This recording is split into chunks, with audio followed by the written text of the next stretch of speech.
Okay. Okay, right. Yeah. Hi everyone, Michael Alfaro. We're live here on the border of Cambodia and Thailand, and since the peace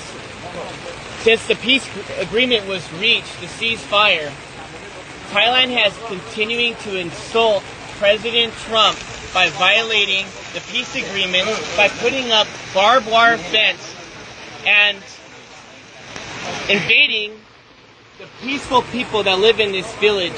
And you have to come with me to see this. Look over here. Look at all these innocent people, these children. Akon. Hello. Look at these children here. These children want peace. These children deserve peace. The Thai forces are saying that Cambodians are a threat. The Thai forces are saying that they feel the Thai forces did. Wait until President Trump sees it. Thailand, just wait. You think you're the boss? Wait till the President of the United States finds out exactly what happens on the border. And what did they do?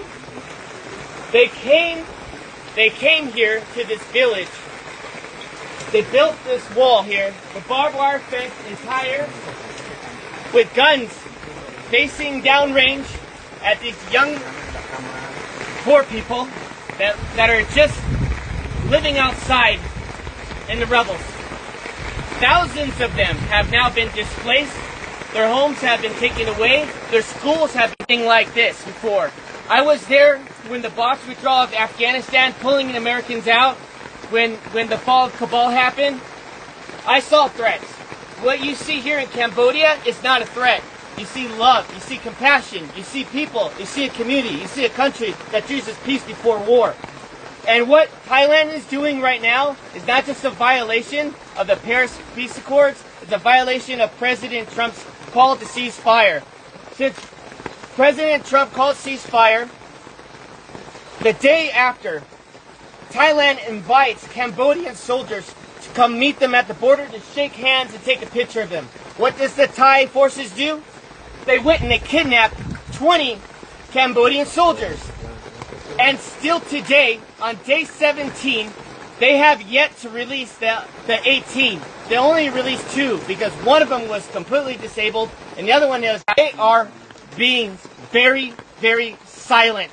And the media has been very unfair here. The media has been unfair to the Cambodian people, just like President Trump.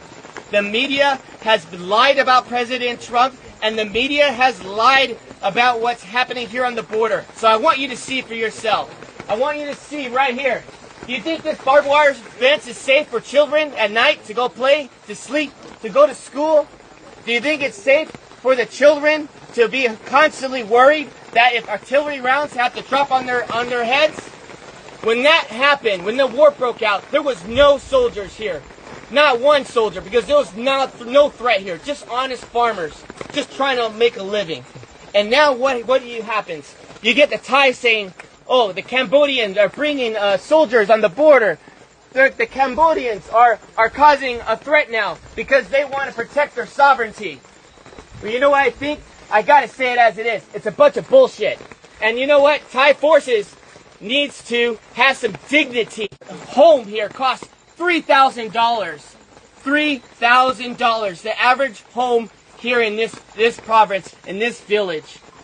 And they want to go ahead and take their home away. These farmers are honest, and they deserve dignity, and they deserve respect. And I'm calling on all my friends in the White House correspondents. I'm calling all the senators and the congressmen that you work for. That I understand. We're all focused on Russia. We're all focused on trying to get a peaceful resolve there in Ukraine. We're all focused on Israel. But I'm telling you, as Michael Alfaro, you need to pay attention here what's happening on the border between Thailand and Cambodia, because I don't know how long Cambodians can hold on to peace and be resilient while Thailand continues out. I wouldn't want to be in that room. Because President Trump demands respect. He does not want to build your nation. He wants everybody to keep their nation. He wants everyone to be free and peace and harmony and respect. And what Thai people are doing is not okay. And this general, he's drunk on power, and all he wants to do is pretend that he's the king of Thailand. And that is not okay, to kill innocent lives for his own political gain. And I'm going to call it as it is. They need to tear down this wall so the children had more leaders like that. This world would be a safer place. But unfortunately, it's not, because we have Thai aggressors that doesn't believe in peace. They choose war.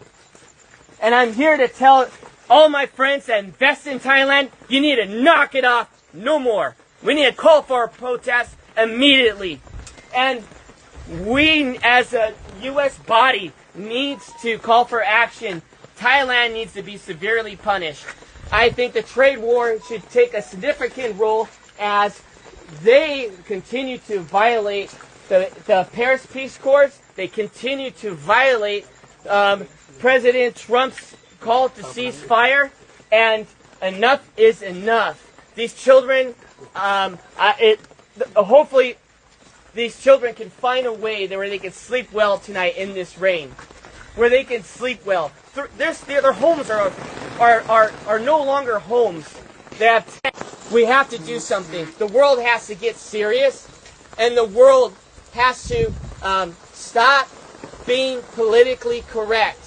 And we must act now before this turns into a genocide. Because since 1979, Cambodians have endured not one genocide, but 2 genocides, killing 3 million people, and even killing 8,000 people in Ghost Mountain by the Thai forces.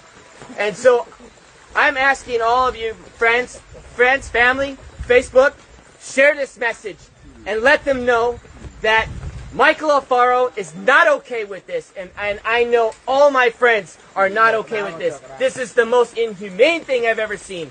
And I'm going to continue to investigate. I'm going to continue to see in my own eyes to protect your country by dropping a bomb on a Buddhist temple. Where was the threat? Was there a soldier in the area? Was there children playing with guns? Where's the threat? There was no threat. The evidence is on you. And you know what? If you say there is no evidence, well, I'm calling on Elon Musk right now. Pull the satellite imagery. Pull up the satellite imagery that shows that Cambodians were just one day, a threat to Thailand. I guarantee you there's no evidence that exists. There's no evidence that exists. Because if there was, it would have been shown. And so what happened when the bombs were dropped, schools were destroyed, temples were destroyed, people had been displaced out of their homes. What happened was the crimes against humanity. We are not only just going to interview the 18 prisoners, you need to immediately release them. The ICC, this is the reason why President Trump pulled out of the International Criminals Court. Because you have no backbone for any decency in the world. Because if you did, you would press charges not on Netanyahu, you would press charges on Thailand for doing this to children, putting walls up on their soil. Came from. But it got my attention. I called some friends, and everyone was afraid to go to Thailand and Cambodian border. Everyone was afraid. So I said, no, I'm going to go myself and I'm going to figure it out. I also want to say this one more thing. Thailand wants to go and make the accusation that there are mines and ordnance that these Cambodian soldiers are planting. That is a lie. Everybody knows since 1970, United States has dropped these ordnance here, and it's always been here. Everybody knows you come in the country, 9 years old, he tells them to go and search these fields, and the Thai soldiers end up stepping on a mine, and they hurt themselves, and they end up killing their own men. And now they want to turn around and blame it on the Cambodians. Well, where's the evidence? Look at the animals. All of you, please, there's cats in here. There's neighborhood cats. You were seeing it through the tires.